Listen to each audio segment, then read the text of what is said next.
Hello food lovers, welcome to our channel. నేను మీ రాణి Eramsetti. Friends, ఈరోజు tiffin recipe చూద్దామండి. అప్పటికప్పుడే చేసుకునే సింపుల్ ప్రాసెస్తో టేస్టీ అయిన గారెలు చాలా క్రిస్పీగా టేస్టీగా ఉంటాయి. అలాగే ప్రాసెస్ కూడా చాలా సింపుల్ అండి.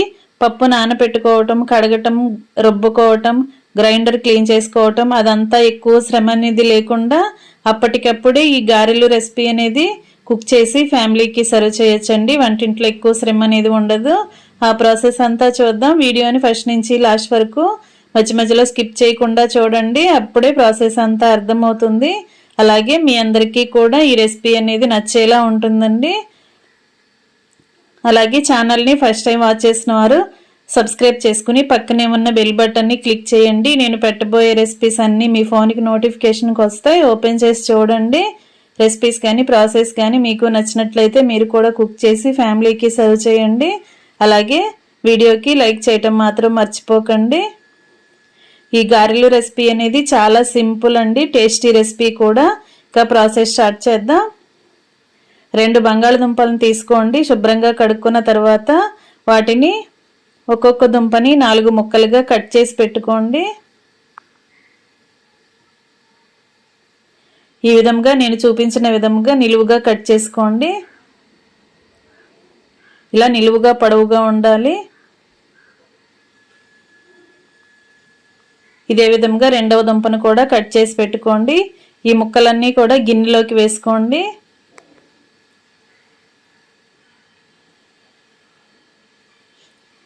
ఇప్పుడు ఒక 1/2 గ్లాస్ వాటర్ పోసుకోండి.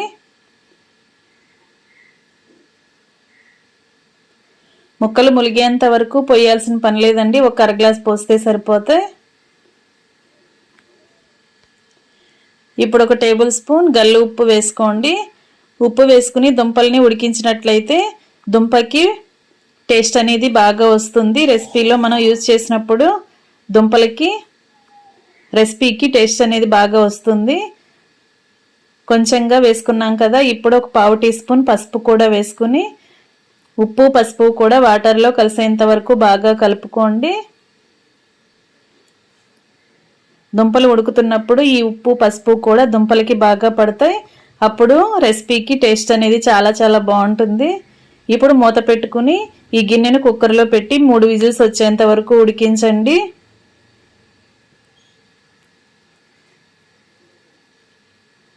విజిల్స్ అనేది ఎక్కువగా రావద్దండి. 3 విజిల్స్ వస్తే సరిపోతాయి. ఉడికిన తర్వాత చూపిస్తున్నాను. దుంపల్లో ఉన్న వాటర్ అన్నీ కూడా తీసేసుకుని దుంపల్ని చల్లారిన తర్వాత దానిపైన ఉన్న పీల్ ఓపెన్ చేసుకోండి. ఇలా అన్ని దుంపలకి కూడా ఓపెన్ చేసి గిన్నెలో పెట్టుకుని పక్కన పెట్టుకోండి. ఇప్పుడు ఒక గిన్నె నిండా పొడి బియ్యం పిండి తీసుకోండి. 1 కప్పు పొడి బియ్యం పిండి, అదే కప్పుతో అదే క్వాంటిటీలో 1 కప్పు వాటర్ తీసుకోండి. ఇప్పుడు స్టవ్ ఆన్ చేసి కళాయి పెట్టుకోండి. రెడీ చేసి పెట్టుకున్న కప్పు వాటర్ కూడా దానిలో పోసుకోండి. మనం ఏ కప్పుతో బియ్యం పిండి తీసుకుంటే సేమ్ క్వాంటిటీలో అదే కప్పుతో వాటర్ తీసుకోవాలండి. 1 కప్పు పిండికి 1 కప్పు వాటర్. అలాగే వాటర్లో టేస్ట్కి సరిపడా సాల్ట్, కొంచెం ఎండుమిర్చి ముక్కలండి, చిల్లీ ఫ్లేక్స్ అంటాం కదా, అవి వేసుకోండి. సన్నగా తరిగిన కొత్తిమీర, సన్నగా తరిగిన కరివేపాకు, 1 టేబుల్ స్పూన్ జీలకర్ర, 1/2 టీ స్పూన్ పసుపు వేసుకోండి. ఇలా మనం వేసిన ఇంగ్రీడియంట్స్ అన్నీ కూడా వాటర్లో కలిసేంత వరకు బాగా కలుపుకోండి. ఇప్పుడు రెడీ చేసి పెట్టుకున్న కప్పు పొడి బియ్యం పిండి కూడా వాటర్లో వేసేసుకుని వెంటనే స్టవ్ ఆఫ్ చేసుకోండి. పిండి అనేది వాటర్లో ఉండలు లేకుండా గరిటెతో బాగా కలుపుకోండి. పిండి కళాయికి అంటుకోకుండా ఉండాలంటే 2 టేబుల్ స్పూన్లు ఆయిల్ వేసుకున్నట్లయితే పిండి పొడి పొడిలాడుతూ వస్తుందండి. కళాయికి అంటుకుపోకుండా ఉంటుంది. వాటర్ కాగుతున్నప్పుడైనా కూడా మనం ఆయిల్ని వేసుకోవచ్చు. ఇప్పుడు ఒక 10 నిమిషాలు మూత పెట్టుకుని పక్కన పెడితే పిండి అంతా కూడా చల్లారుతుంది. ఈ లోపుగా మనం ఉడికించుకున్న బంగాళదుంపల్ని చూద్దాం. ఉడికించి పైపీలంతా తీసుకున్న దుంపలు ఉన్నాయి కదా, వాటిని గ్రేటర్తో తురుముకోండి. బియ్యపిండి ఉడికించిన కళాయిలోకి దుంపల తురుము కూడా కలిసిపోవాలి.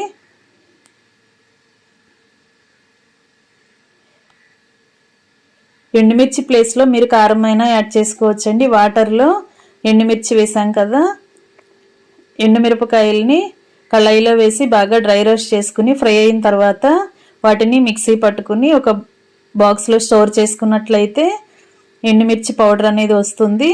వాటిని ఇలా రెసిపీస్లో వాడుకోవచ్చు. బంగాళదుంప తురుముని పిండిలో కలిపాం కదా, ఇదే విధంగా మిగిలిన దుంపలన్నీ కూడా తురుముకుని ఆ దుంప ముద్దంతా కూడా బియ్య పిండిలో కలిసేంత వరకు చేత్తోనే బాగా కలుపుకోండి. ఉడికించిన పిండి అలాగే బంగాళదుంప తురుము కూడా మొత్తం కూడా కలిసిపోయి చపాతీ ముద్దలాగా రావాలి. ఇలా రెడీ అయ్యింది కదా. ఇప్పుడు ఒక గిన్నెలో ఆయిల్ పెట్టుకోండి. చేతికి ఆయిల్ని అప్లై చేసుకుంటూ పిండిని కొంచెం కొంచెంగా తీసుకోండి.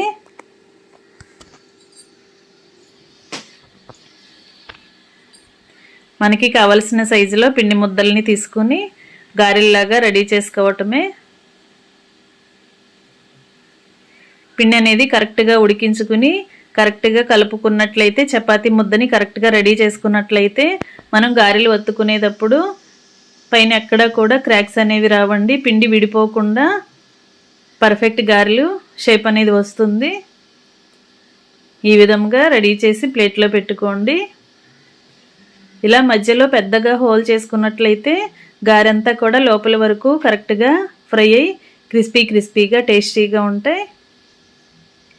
ఇదే విధంగా మిగిలిన పిండిని కూడా రెడీ చేసి పెట్టుకోండి. చేతికి పిండి అనేది అంటుకుపోతూ ఉంటుంది, బంగాళదుంప తురుము వేసాం కదా, అందుకే మనం ఆయిల్ని చేతికి అప్లై చేసుకుంటూ పిండి ముద్దలను తీసుకుని గారెల్లాగా ఒత్తుకోవాలి.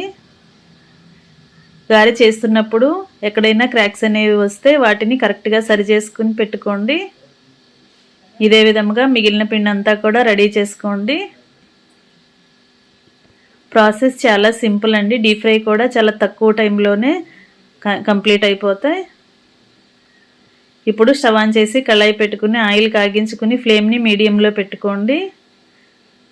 ఇప్పుడు రెడీ చేసి పెట్టుకున్న గారెలను అలా కళాయిలో వేసుకుని ఆయిల్కి పట్టినన్ని గారెలు వేసుకుని డీప్ ఫ్రై చేసుకోండి. ఒకవైపున బాగా ఫ్రై అయిన తర్వాత వెనుక వైపు కూడా టర్న్ చేసుకుని రెండు వైపులా కరెక్ట్గా ఫ్రై చేసుకోండి. ఫ్లేమ్ మీడియంలో పెట్టుకున్నప్పుడు మాత్రమే గారె అనేది లోపల వరకు కూడా చక్కగా ఫ్రై అయ్యి క్రిస్పీగా ఉంటాయండి తింటున్నప్పుడు. ఫ్లేమ్ని మరీ హైలో పెట్టామంటే ఒకేసారి గారెంతా కూడా ఫ్రై అయిపోతుంది కానీ లోపలంతా కూడా పచ్చిగానే అనిపిస్తుంది. అలా కాకుండా ఫ్లేమ్ని తగ్గించుకుని కొంచెం టైం అనేది ఎక్కువ పట్టినా కూడా కరెక్ట్గా ఫ్రై చేసుకోండి. ఇలా క్రిస్పీగా వచ్చిన తర్వాత ఆయిల్ నుండి తీసేసుకుని ప్లేట్లో పెట్టేసుకోండి.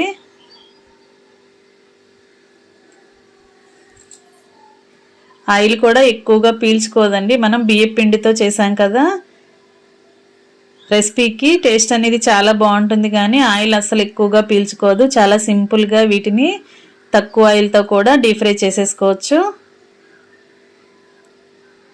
ఇలా రెడీ చేసి పెట్టుకున్న గారెలన్నీ కూడా కరెక్ట్గా డీప్ ఫ్రై చేసుకుని స్టవ్ ఆఫ్ చేసుకుని ఇంకా సర్వింగ్ ప్లేట్లోకి తీసుకోవటమే. క్రిస్పీగా ఉండే పొటాటో గారెలు రెడీ అయిపోయాయి. ఎలాంటి పప్పు నానబెట్టి రుబ్బుకోవటం శ్రమ అనేది లేకుండా అప్పటికప్పుడే ఈ రెసిపీని కంప్లీట్ చేశాం కదా. మీరు కూడా ఖచ్చితంగా కుక్ చేసి ఫ్యామిలీకి సర్వ్ చేయండి. అలాగే ఛానల్ని ఫస్ట్ టైం వాచ్ చేసిన వారు సబ్స్క్రైబ్ చేసుకుని పక్కనే ఉన్న బెల్ బటన్ని క్లిక్ చేయండి. ఈ క్రిస్పీ గారెలను మీరు కూడా కుక్ చేసి ఫ్యామిలీకి సర్వ్ చేయండి. ఈ గారెలు అనేవి టొమాటో చట్నీ కానీ, కొబ్బరి చట్నీ కానీ, పల్లీ చట్నీ కానీ ఎలాంటి చట్నీతో అయినా కూడా సర్వ్ చేసుకోవచ్చండి.